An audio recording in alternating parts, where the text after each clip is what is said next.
Voici cette nouvelle vitrine de chez Nvidia, cette GeForce RTX 2080 Ti. Il s'agit ici du modèle Founder Edition et Nvidia profite donc de l'arrivée de l'architecture Turing pour revoir en profondeur ces Founder Edition.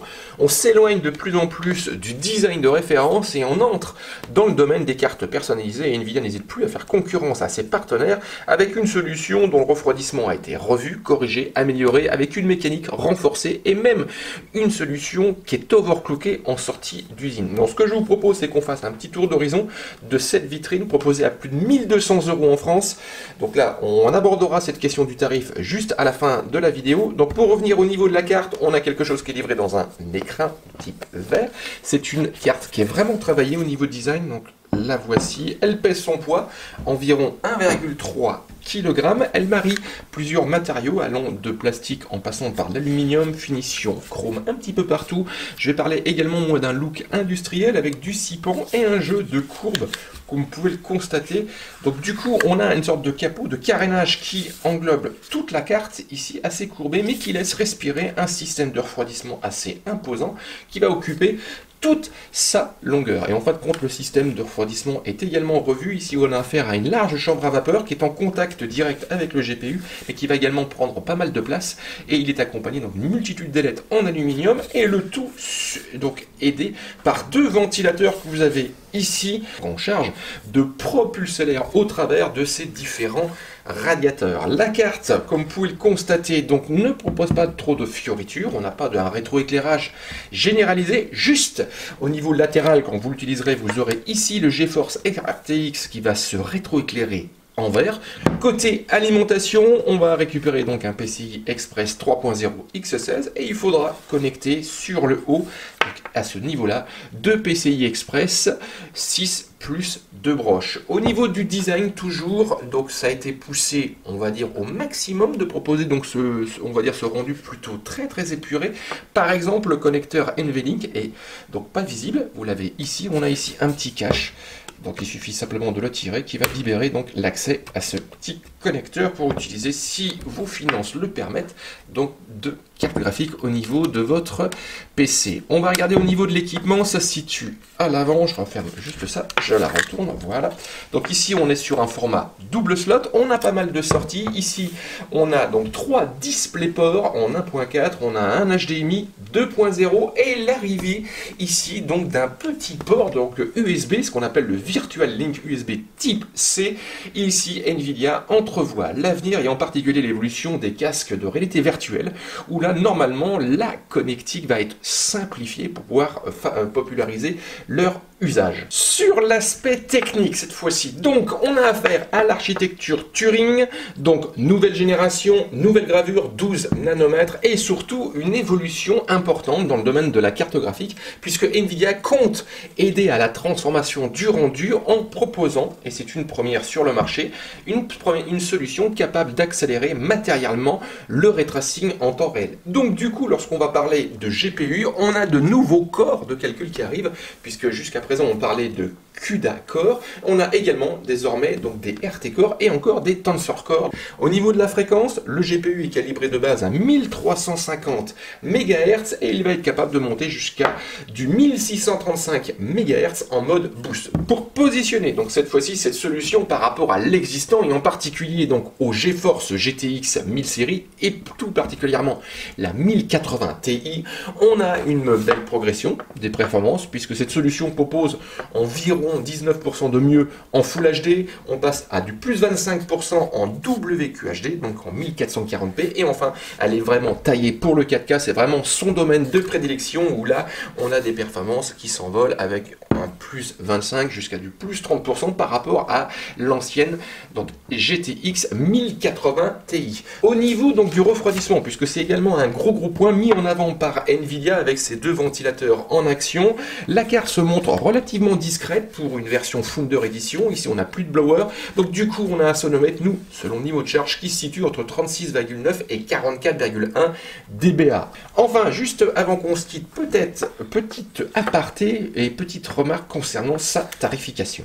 Alors, concernant donc ce fameux tarif qui a fait grincer beaucoup de gens, est-ce que Nvidia a surévalué son tarif? À mes yeux, Probablement. Par contre, est-ce condamnable? Alors là, c'est une autre question où il sera bien difficile de répondre. Alors, je vais vous donner deux petits arguments, puisque à mes yeux, c'est pas condamnable d'avoir positionné cette carte graphique à un tel tarif. Je vous laisse bien sûr les commentaires si vous voulez réagir, puis apporter vos propres arguments.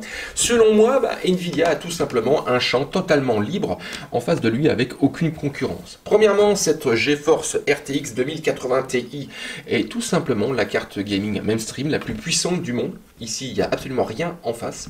Deuxièmement, Nvidia propose ici un gros travail sur la finition et les prestations de ces Founder éditions. Donc du coup, ceci a une certaine valeur. Et enfin, Nvidia est à l'origine d'une nouvelle architecture, Turing, qui introduit pour la première fois donc une accélération matérielle du ray tracing au niveau des jeux vidéo. Et là encore, il n'y a aucune concurrence en face capable de proposer une alternative. Donc du coup, Nvidia peut donner une certaine valeur à cette carte graphique, à cette RTX 2080 Ti, et 1200 €, ou un peu plus de 1200 € n'est pas forcément condamnable.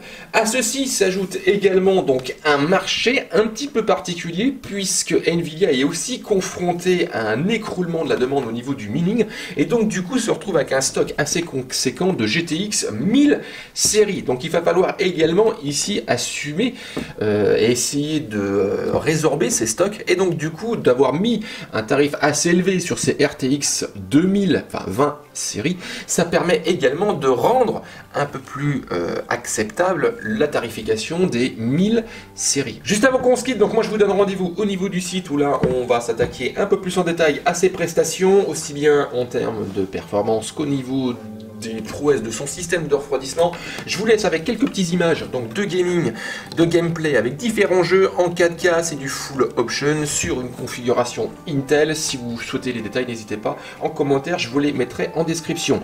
Si vous aimez cette petite vidéo, n'hésitez surtout pas, petit pouce en l'air, ça fait toujours très plaisir, partagez, et moi je vous dis à très bientôt. On va s'attaquer donc à une seconde carte de cette gamme RTX, une 2080 signée Asus, dans une version particulière, la ROG Strix. Allez, à très bientôt. Les gens du sel n'explosent qu'à la gueule des rebelles comme nous. Utilise ta nanovision. Sers-toi de ta combi pour interfacer avec les mines. Neutralise-les. Ça devrait faire l'affaire. Allez, ça se vaut comme méthode. Alerte. Explosion de mine détectée dans le secteur 1, Delta 4.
Fondé sur le sang, la sueur et le rêve.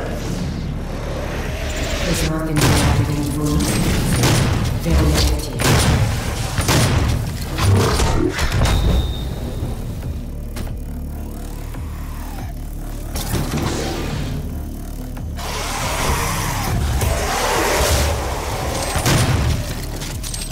Intrusion démoniaque terminée. Fin du verrouillage.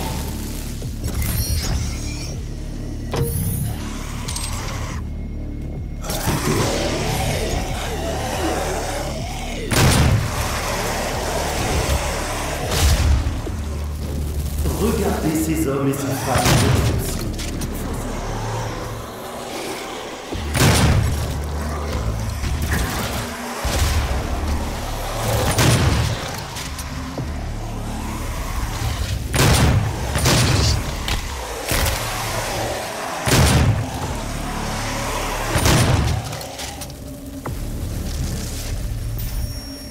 Nous n'avons pas suffisamment de postulants et notre foi n'est rien sans fidèles.